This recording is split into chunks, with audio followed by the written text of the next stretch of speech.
Mesdames et messieurs, bonsoir.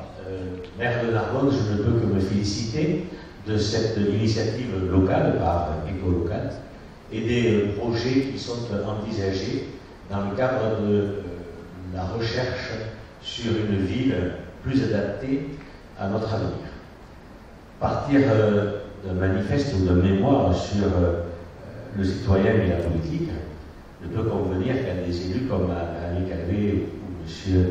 Claire et moi, qui sommes effectivement sans politique, politicienne, et uniquement avec une volonté de travailler dans la gestion et dans l'avenir d'une ville.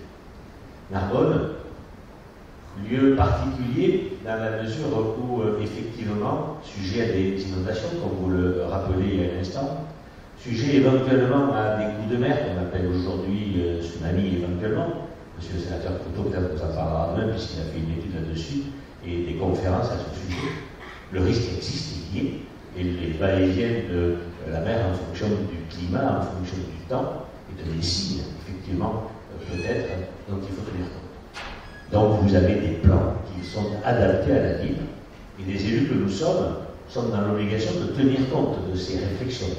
Et la réflexion de ces jours-ci va être très intéressante pour l'avenir de notre ville, de la ville en général.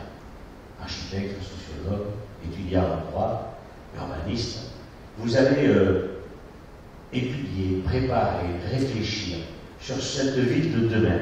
Et vous allez, au lieu et place de nous les élus d'aujourd'hui, puisque nous avons été également étudiants, et nous avons été comme vous à la recherche d'une créativité pour l'avenir, pour le protéger, vous allez construire les villes de demain.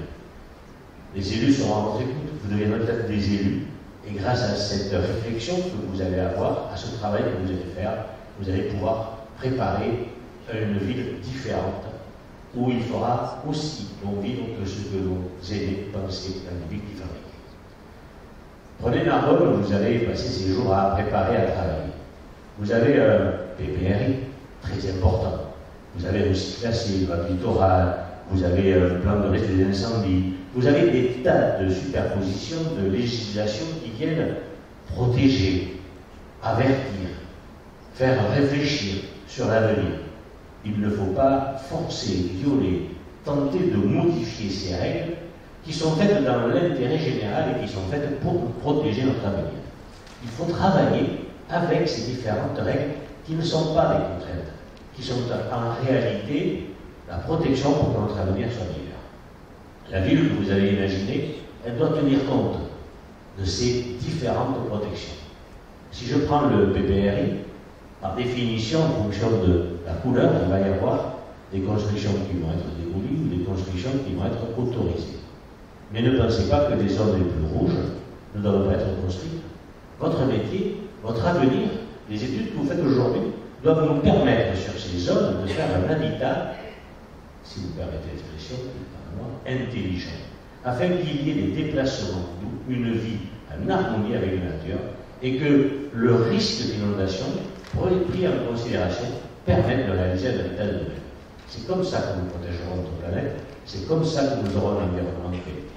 Alors, comme vous le rappeliez tout à l'heure, à moins de 2 mois de COP21, prenons des exemples marquants dans une ville de taille humaine de Narbonne, et disons que nous devons protéger cet avenir, préparer cet avenir en mettant des barrières.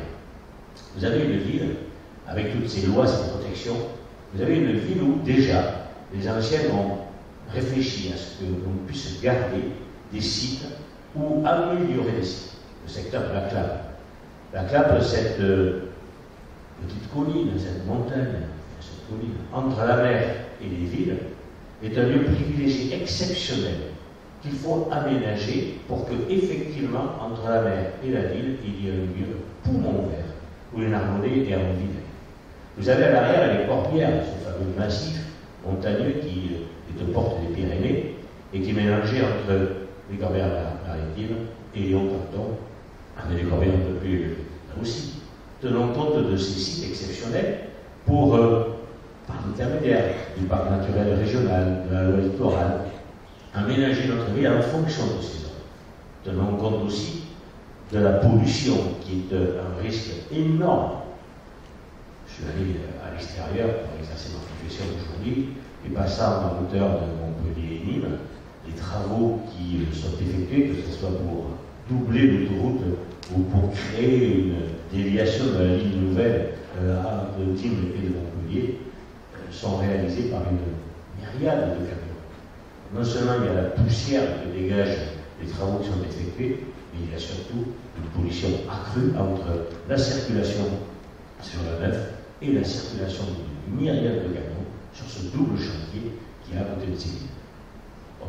Peut-être qu'on doit réfléchir aussi sur comment créer sans polluer, parce qu'aujourd'hui, ce double chantier à Montpellier-Nîmes est la vision même d'une pollution qui n'est pas maîtrisée, qui n'est pas contrôlée, qui n'est pas prévue à l'avance.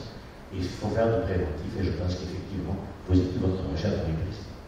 Vous êtes des étudiants, vous êtes des passionnés de la protection, de l'environnement, vous êtes volontaires. Bien, ces études et ces conférences qui vous sont présentées, c'est exceptionnel. Sur 3 jours, Narbonne est le carrefour de l'avenir, pas que de Narbonne, de l'avenir, de notre futur, et le thème, c'est celui-là. Je vous remercie à tous les deux, en tout cas, d'avoir pris Narbonne en exemple, d'avoir fait à Narbonne et d'avoir des invités de qualité, comme vous les avez précisés. En plus, le programme de ces 3 jours est très différent, varié. J'ai noté qu'il y avait un pique-nique, je trouve ça très bien, on sort du sac, je ne sais pas comment vous devez l'appeler. Je trouve que c'est très très original et ça permettra d'apprécier, même s'il est un peu plus froid ces jours-ci et s'il y a un peu de vent du nord, d'apprécier un petit peu ce qu'est notre territoire, les qualités, les défauts de notre territoire. Et en tout cas, j'espère que vos études, vos réflexions nous en auront un rendu de qualité, que nous pourrons l'utiliser, Mme Annie-Calvet et ses services, et l'ensemble des autres élus concernés par les différentes études que vous allez faire. Merci madame, merci monsieur, je vous souhaite une bonne conférence.